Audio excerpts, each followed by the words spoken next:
Welcome back to tutorial 5. Today we're going to start with the session 5.2. On page 228, talk about using class selector, and we have two different type of class styles. The first class style is dependent class, where the style has to be applied to certain tag element, and we're going to be showing that using a paragraph tag. And independent style, where that style could be applied pretty much anywhere. So the dependent style, if you want to just style for only paragraphs, nothing else, then we have a paragraph tag attached to the class style. If you want an independent style, so you do not attach any tag style to it, and we'll only start with the dot and the class name. The dependent style start with the tag, dot, and the class name. So let's demonstrate to do this as we go along. Okay, let's select the first paragraph like this and start a new style. And we're gonna make this one as a dependent styles, and this class style is gonna be dependent to the paragraph tag. So we're gonna add P for paragraph and dot to and the class name. And if we select the checkbox, that's been applied to the style document selection because we already selected this particular paragraph, so we're applying that style to it. In the category area, go to block. In the line height, select 2EM, or type 2. And instead of pixels, select EM. EM is a measurement. It's about 12 points from your regular Microsoft Word document if you are familiar with it. If you're not, just don't worry about it. In the category area, select the background, and the background color, type # FFFF and 99, and you can see we have a color yellow. Then click OK. So nice things about this style is already existed. I can apply it to any paragraph I want to. So I want to go ahead and apply to this particular paragraph. So I'm gonna to do this, I'm gonna select this paragraph, go to that style right here, which is p.intro, right click on it and apply style. And Control S to save. See how easy that is to pretty much apply the existing style to any particular paragraph. This only works with paragraph.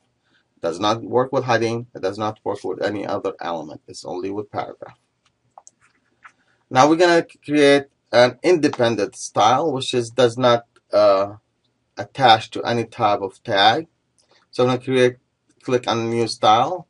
I want to make sure the dot in there and click, or just delete everything and type dot. Class style always have a dot, where the tag style does not have a dot. Remember that. This is usually a common mistake. So, and we're gonna type border, and from the category, go to border, and border style is gonna be inset, and border width gonna be medium, and border color is gonna be yellow. And in category, go to box, and we're gonna create that spacing in here. I'm gonna type again 1 and select the measurement EM. Click OK. So what happened? So let's pay attention to your management style window, and you see there are the styles, and there are different colors indicating what they are, whether they are applied or not. If they're applied, you see the circle around them. If they're not applied, you don't see the circle around them. Now the border is created but is not applied anywhere. To apply the style, so I'm going to select the second paragraph. Now what happens if I apply the style to this one? Will both stay? No, they don't. Only one class style you can apply. You can apply a tag style and a class style together, but you cannot apply two class styles at the same time. So I'm going to right click on the border and apply. and it replaced the existing style. Control S to save, and F12 to see how it looks on your browser. It looks good. So let's minimize this browser, go back to the expression web and scroll all the way down and select this particular paragraph. So the next style we're gonna use called ID selector. Usually we create this ID selector for the div tags, but since it's an ID selector, we can apply that any element that has that ID name.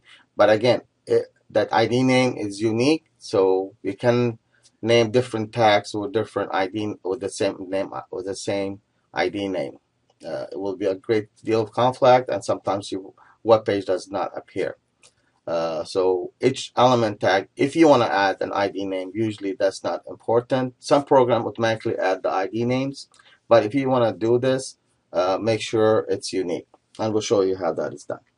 So the last paragraph, create a new style. And I'm going to type, now since it's an ID selector, I'm going to type pound. So pound to indicate apply this particular style to ID. But there's no, this paragraph we just selected does not have an ID, but we can apply to new style to this document. So automatically that feature will apply the ID to it.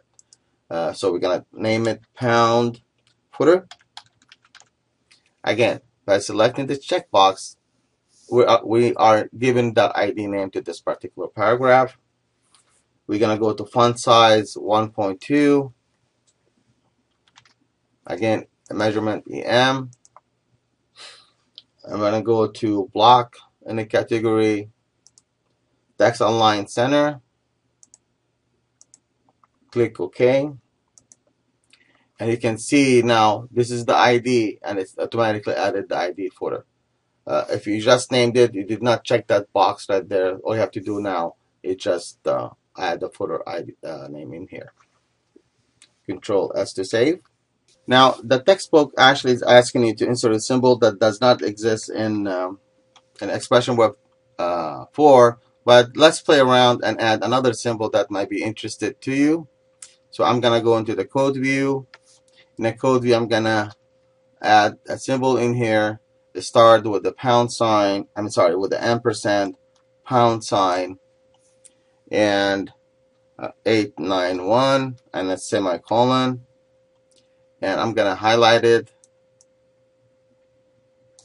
copy it, and see how it looks in design view. Looks interesting. I'm gonna go back and add those symbol. Again, you can experiment with the symbols if you're interested, and it will have different type of view. I'm gonna add another one right here. So I go back to code view, Control V, right here, and another one after the or before the zip code,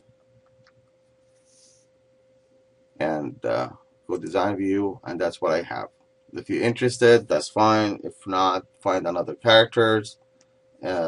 Just play around, find the characters you want. So the way the symbol works, you need the ampersand, the pound sign, and three numbers.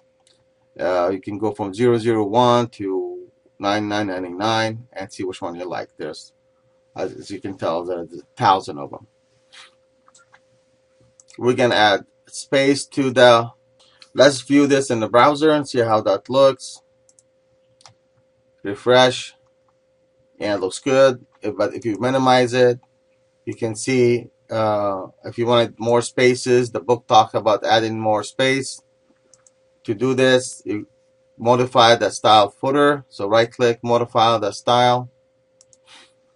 In the box area category, and check the margin text box because I want to add only for the bottom.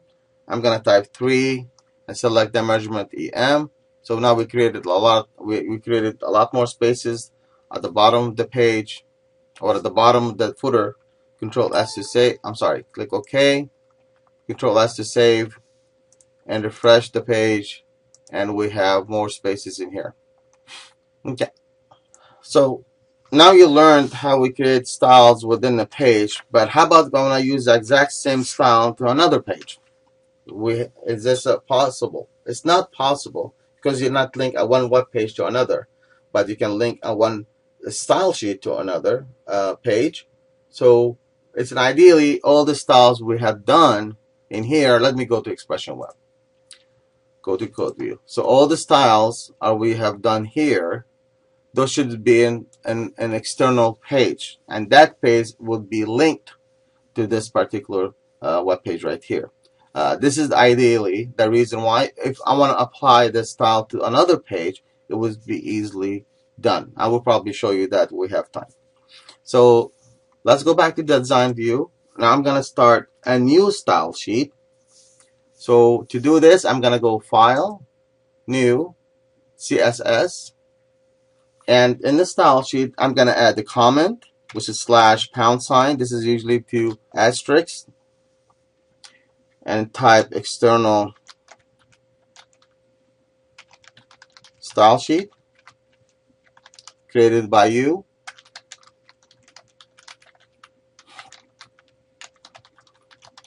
We close the comment by asterisk slash and hit enter twice and Control S to save.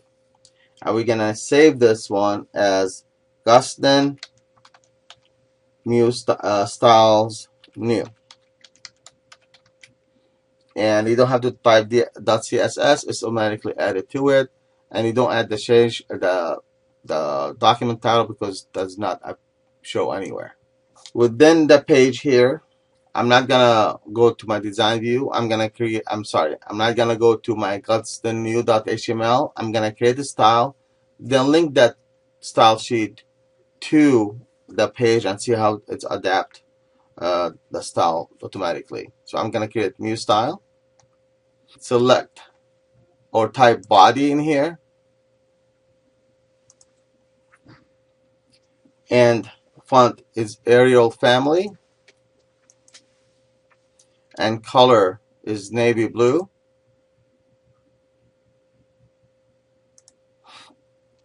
And click OK.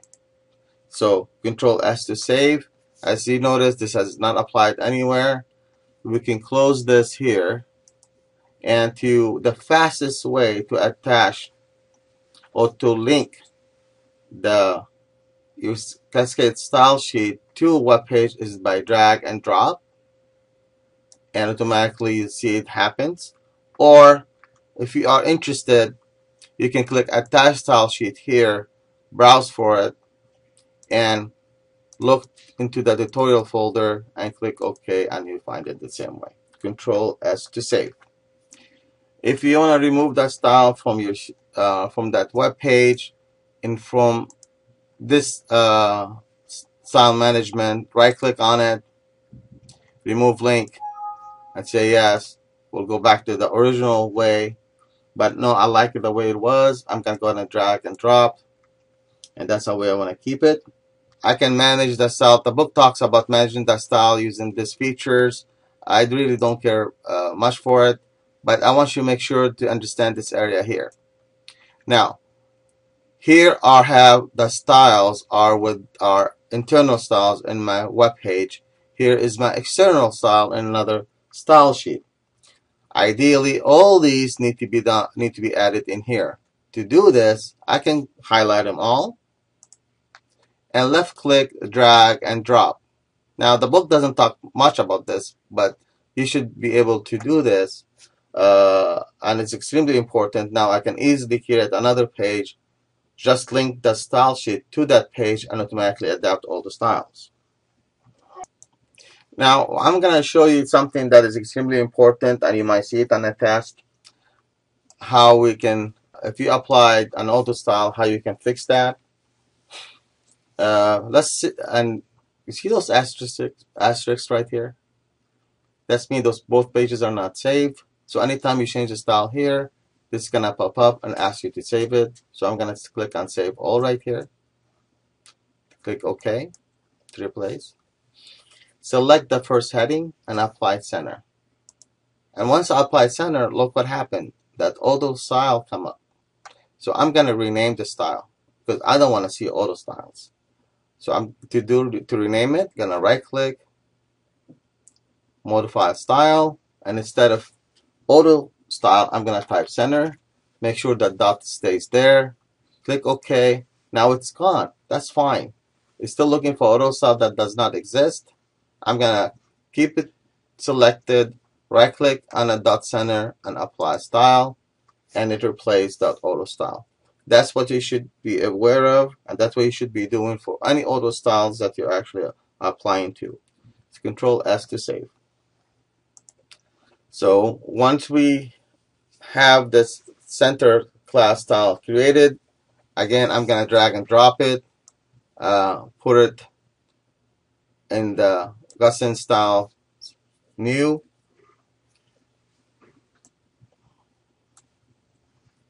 and I want you to pay attention to this because this is also important for assignment, because the image that we are working with, it's not in the tutorial folder, it's in another folder. So first, let's make sure that that image we want to work with in the right folder. So I'm going to go to the review folder right here, and this image right here, I'm going to right click on it, copy, and go right click on tutorial folder and paste.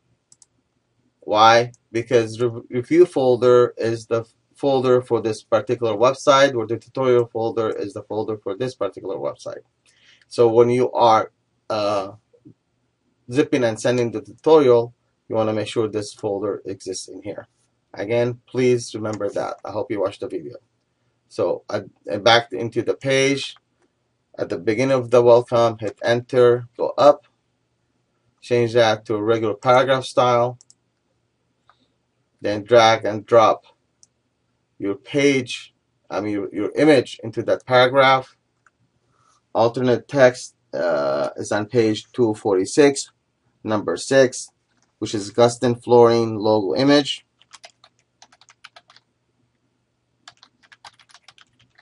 Logo image. Click OK.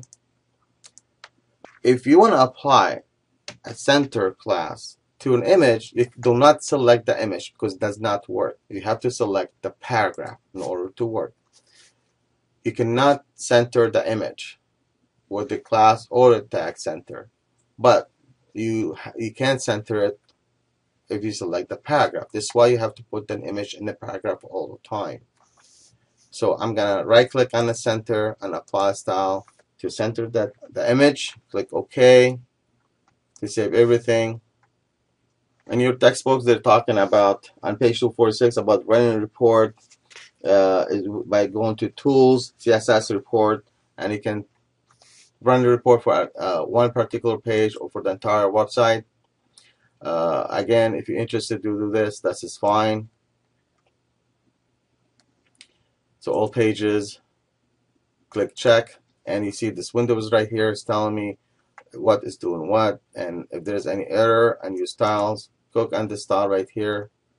And this particular style is not applied anywhere. If you don't need it, just go ahead and delete it. But I'm not gonna touch it. Yeah, I'm gonna delete it. So Control S to save.